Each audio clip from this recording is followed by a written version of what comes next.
you from the University of Minnesota, Rochester, our town.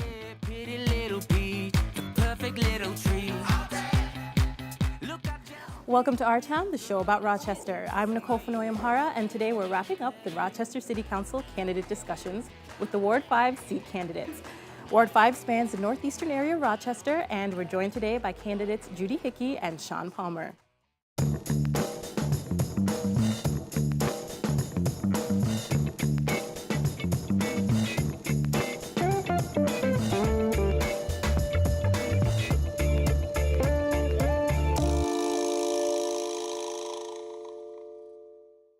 Our Town is brought to you in part by the following amazing people and organizations: the Minnesota Arts and Cultural Heritage Fund, and the citizens of Minnesota. And the members of KSMQ Public Television. Thank you. To start, I wanted to give you an opportunity to share a little bit about yourselves. Judy, would you like to start? So my name is Judy Hickey, and I'm a candidate for Rochester City Council for the Ward 5 seat. I've been a Rochester resident for 22 years. My husband was in the military, and we had the opportunity to move around and live in a lot of different places. And then we chose Rochester to settle in and to raise our family here. So we've raised 6 boys here, 4 who have gone off to be in the Air Force. And so we've really enjoyed the quality of life, and to being able to raise our family here has really been a wonderful city to do that. I've been involved with arts organizations and organizations that do programming for young people in the community for the last 22 years. I've been involved in arts administration, fundraising, grant writing for those organizations, helping them to gain financial stability so that they're able to continue with the work that they need to do serving the young people in the arts community. So I'm looking forward to serving on the City Council. It's been really a lot of fun running in this race, meeting the residents and being out in the community. It's really been a lot of fun. Thank you, Judy. Shuan? Well, I'm Shuan Palmer. I'm running for City Council in the 5th Ward. We did win the primary, which is a big deal to everybody. I'm born and raised in Rochester. I retired from the city of Rochester after 25 and a half years of being a building inspector. I'm currently a salesman for Superior Walls, precast wall company. And I've been interested in politics for almost all my life. We were talking about Almanac, and I've watched Almanac since the beginning and watch Our Town. It's a neat city, and I have a great opportunity to work with different people, and I bring a lot of different experiences to Rochester. I started out in the early 90s as a member of the Environmental Commission for Olmsted County and did that for 5 years. I was past chairman of that. I've been past president of Camp Olson Board, it's a YMCA camp. We had over 1,300 kids come to camp this last year. We fundraised for about 30% of the cost of camp. I'm very proud of that. I have 3 kids who went through the public school system, and I graduated from Lourdes, and I went to RCC, and I graduated from Winona State with a degree in construction. Well, thank you both so much for being here. We're here, and it's just a few weeks actually till the election. I'm sure you've been doing a lot of door knocking, a lot of talking to people, right, in one-on-one. Can you tell us a little bit about what you're hearing? What are the top issues, maybe top 2 issues that you're hearing from the Ward 5 residents? I'll start with you, Shuan. DMC is probably the biggest issue and how it affects the regular residents of Rochester.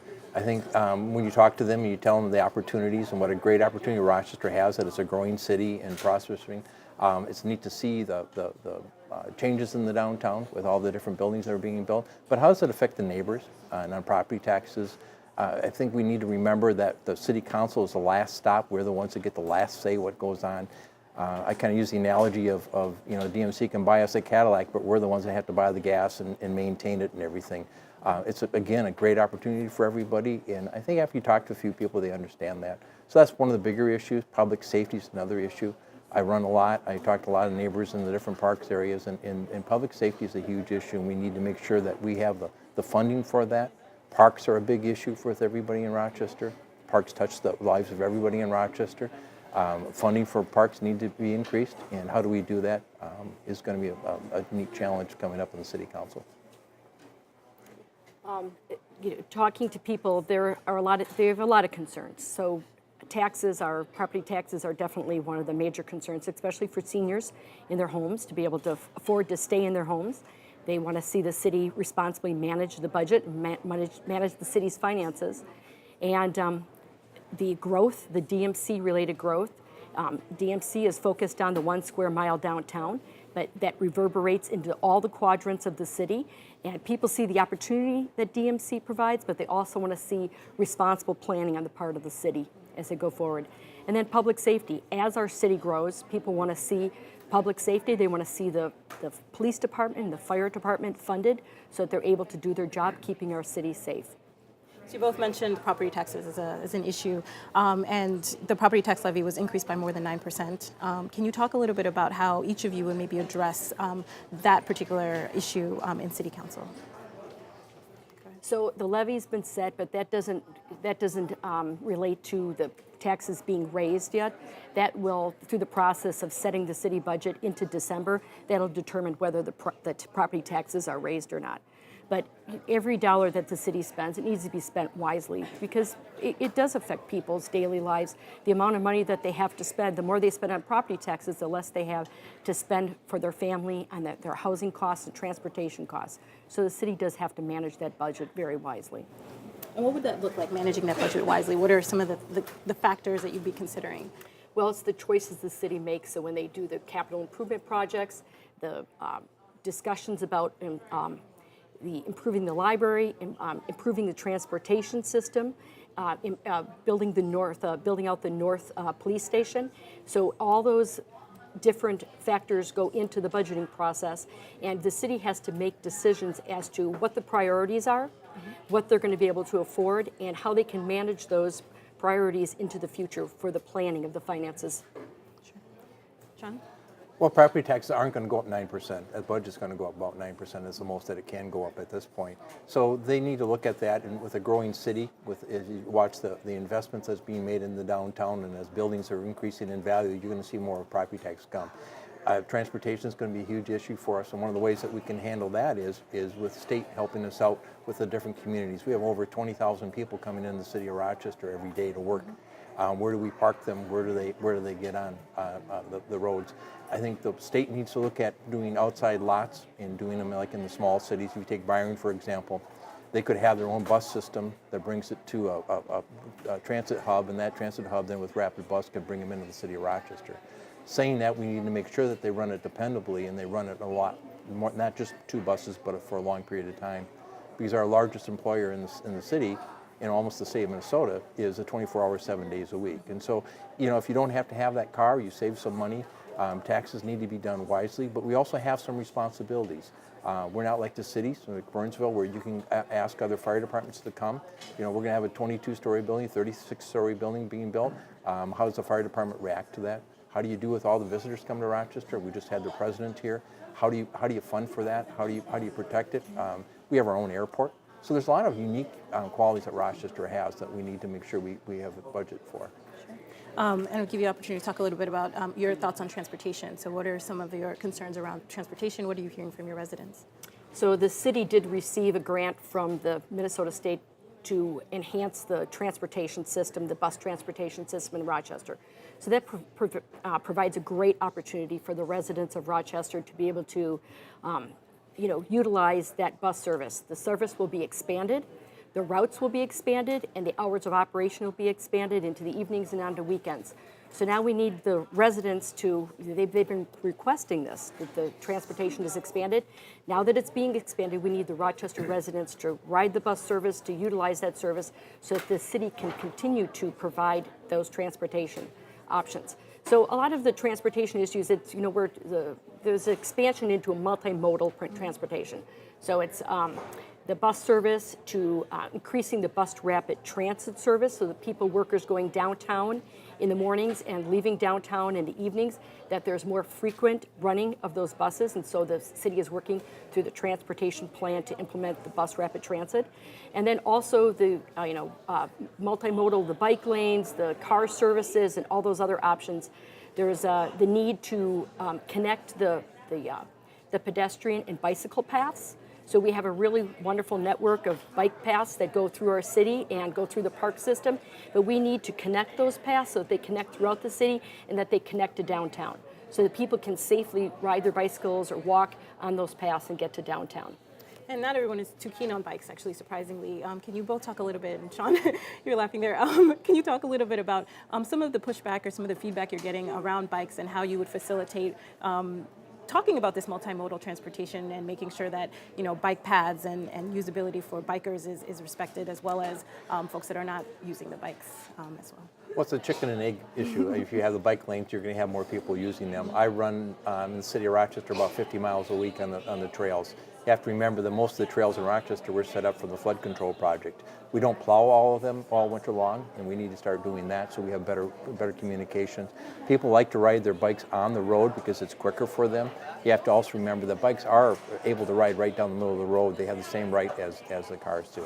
Saying that, and everybody will tell you that they need to follow the same safety rules that the cars follow. I think working with that is a neat idea. I think different roads that we've expanded or have put bike paths is a neat opportunity for us. I'd like to see more consistency in doing that. Some of them have bike lanes, some of them don't have bike lanes, some of them have parking, some of them don't. Some have dotted lines when you make turns, so it's confusing for some people. But I think in the big picture, people look at that and go, I understand that. It does make traffic move more smoothly, and it does give you that opportunity for bikes. So can I add something to the bike Yes, path? of course. So, you know, and there is a distinction between the bike paths, the bike pedestrian paths, and the bike lanes that are on the roads. And, you know, it is an option. Bike lanes on the roads are an option, but it's really not practical for many people to use it. Senior citizens, people who are transporting their children, and people with disabilities and such. So, and then we have our winter climate that we have to deal with. So, the bike lanes are an option. We do need to make some connections for the major routes through the city so that people are able to, get downtown. But it's not going to be something that everybody is going to be able to utilize. Certainly. And we're going to switch gears. So we often talk about transportation in terms of the commuters getting into work and things like that. There's also been conversations around the Rochester public school system using the city buses and public transportation system. What are your thoughts around that? I think that rollout there's a lot of discussion that needs to be had on that. So, it's a concept and it's an idea, and it would, the integrating the school bus service for middle school and high school students into the city plan, has some great options to it. But I think that the school board and the district really needs to do their homework on that, because it's going to fundamentally, part of that is changing the start times for school and the end times for school. And there's, that's going to fundamentally change family life in doing that, with kids getting out of school at 4:30 in the afternoon, parents, and there's also the problem on the front end of people needing to be at work. If school starts at 9 o'clock, it's where are those parents, are they leaving for work before their kids get on the school bus or not? Are those kids going to be, so I know on the front end or the back end you have issues with that. And then we have the problems with the Big Nine Conference, which has 13 schools in the Big Nine. But all those kids leaving school to go travel to Mankato and Northfield and Winona to attend the sporting competitions. And with them, school being out at 4:30, they will miss more hours of school than when school gets out at 3 o'clock. So I think there's a lot of issues that need to be discussed about that. It's not an easy, simple adoption that the city can partner with the school board. Thank you, Judy. And we'll be picking up on your response, Shuan, right after this.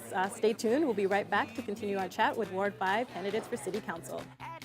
Connect with us on Facebook, Twitter at KSMQ #OurTown, or ksmq.org/OurTown. Welcome back. We're here with Ward 5 candidates for City Council, Judy Hickey and Shuan Palmer. And we're just picking up on the question about the Rochester Public Schools and the possibility of using our public transit system. Shuan, can you respond? I think it's a neat opportunity. I think everybody needs to remember that education is the primary goal of the school system. And if it makes it easier for the kids to learn at later start times, then they can prove that. I think that we need to look at doing that. I think a cooperative effort with the city and the school district doing it, it's the same taxpayer paying the same amount of money. If we can help out each other, that makes sense to me. I think other school districts have done it, and I know the extra sports at the end of the day is an issue for some of them, but they've all worked on that, and I think that's an issue that can be resolved. It goes back to what's the purpose of the school district. It's educating the kids. If we can take that time and move it back, and we can help them out with that. It also gives the experience of having more people on the bus, which is going to be a big help, and kind of give them that exposure to the bus. Thank you. So transportation, we can talk about that forever. We're gonna move on here to talk about housing, which is another huge topic. And there's so many different ways and different angles to kind of get at this. And so I wanted to hear from you how you specifically define the housing needs, because I think people often are approaching it from different places. So give you an opportunity to do that. Judy? So really, I best define it as a housing shortage. We have a shortage of housing at the moderate and affordable income levels. And it's not only for people purchasing homes, but it's also in the rental market. And with the growth of the city, it's only going to continue. There was a study done in Rochester in 2014 called the Maxwell Study.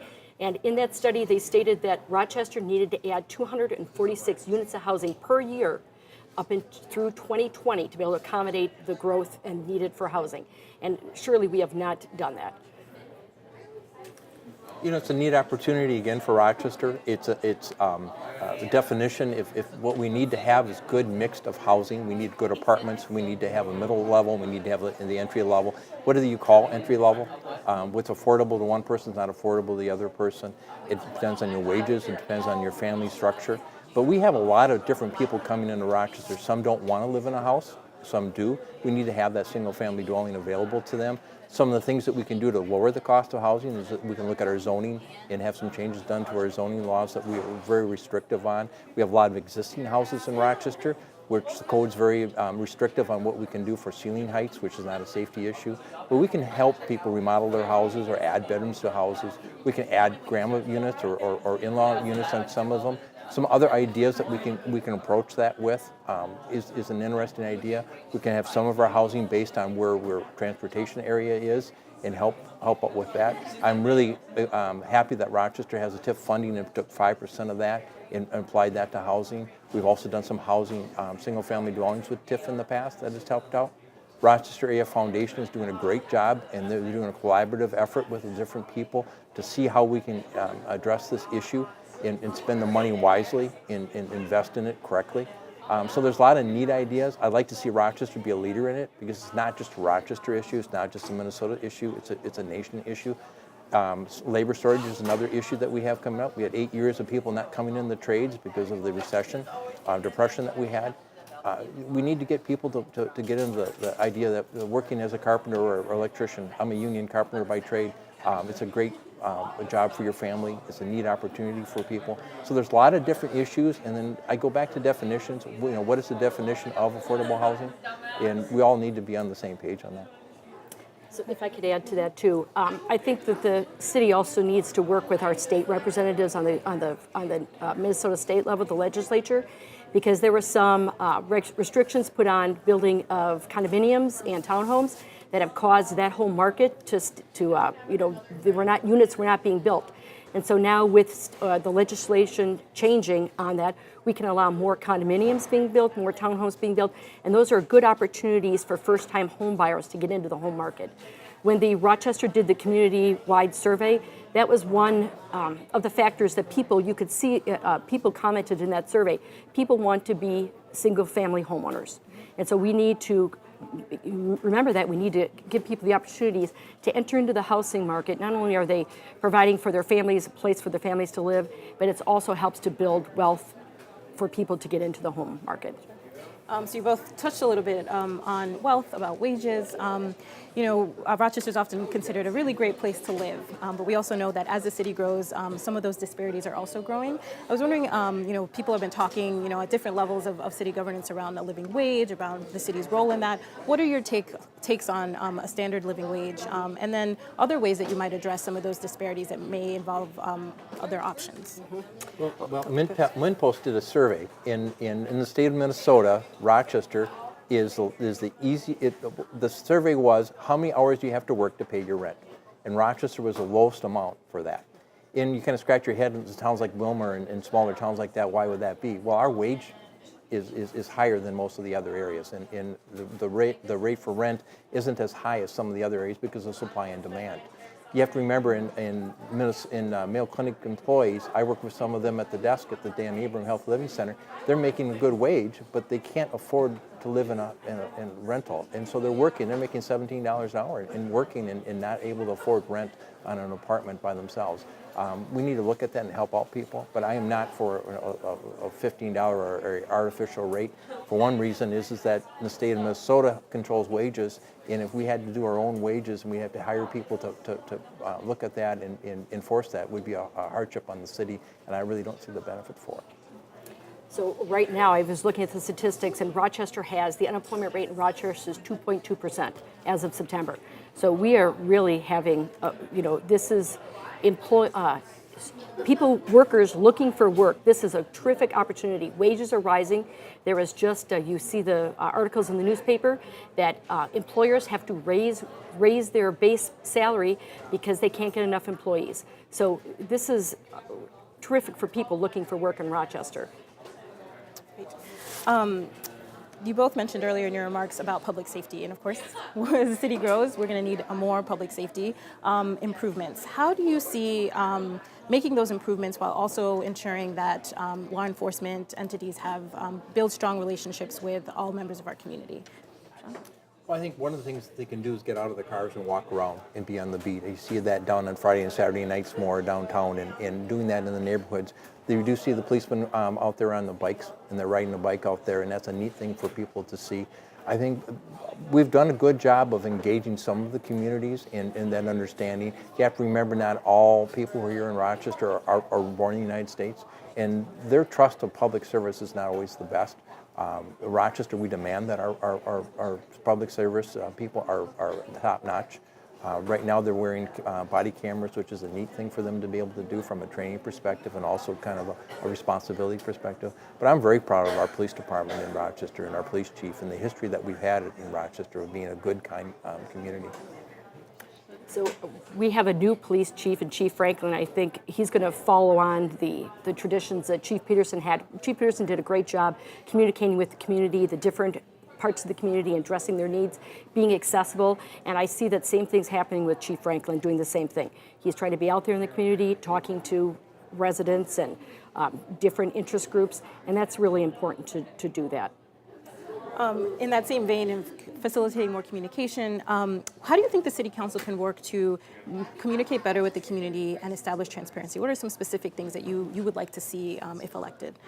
Go ahead. Well, I think that's one of the important jobs, especially of a city council. Individual city council members need to communicate well with the ward residents, keep them informed. I think there's the opportunities to have a ward newsletter that the councilman sends out, meeting with residents, having regular office hours, being accessible through email and through phone calls. I think those are terrific ways to continue the communication. And then on the city level, the city just hired a communications director. And part of the plan for the communications director is they're going to be a monthly newsletter that goes out to everybody in the city. And I think that communication source will be really effective with the people not subscribing to the paper newspaper anymore. The readership is down. People getting their information electronically, digitally, online.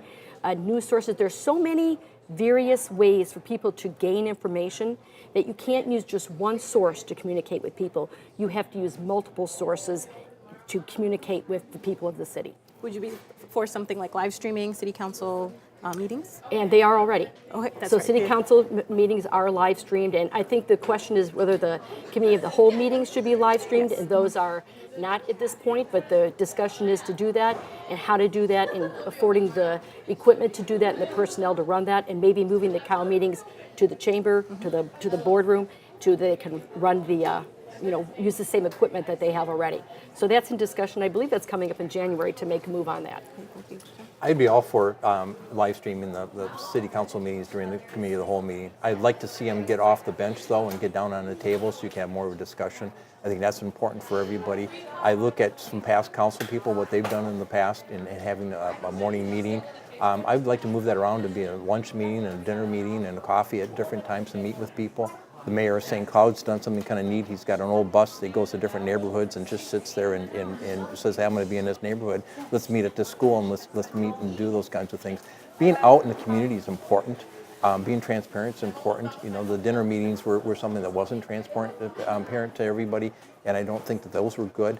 I think email and having your name out there and your phone number out there. All my brochures have my phone number. All my brochures have my email and my house address. They can always got a hold of me and talk to me. I like different opinions. I think you need to be open to that and sitting down with different people so you get everybody's opinion, because that's who you represent. You represent the ward, and that's one of the reasons I'm running, is to represent all the members of the ward, not just a few people and not just a party or anything. Many topics to talk about. What makes you each best suited for the position? Judy? As people may know, I've had a front row seat to what a city council member does. My husband currently serves as the Ward 5 representative. For the last 5 years, I've been able to see the amount of time and the amount of preparation it takes to do the job well. Half of the job is communicating with individual residents and meeting with them, talking to them, addressing their individual needs. And the other half of the job is preparing for the city council, meetings, attending meetings, and being well informed and researching the issues.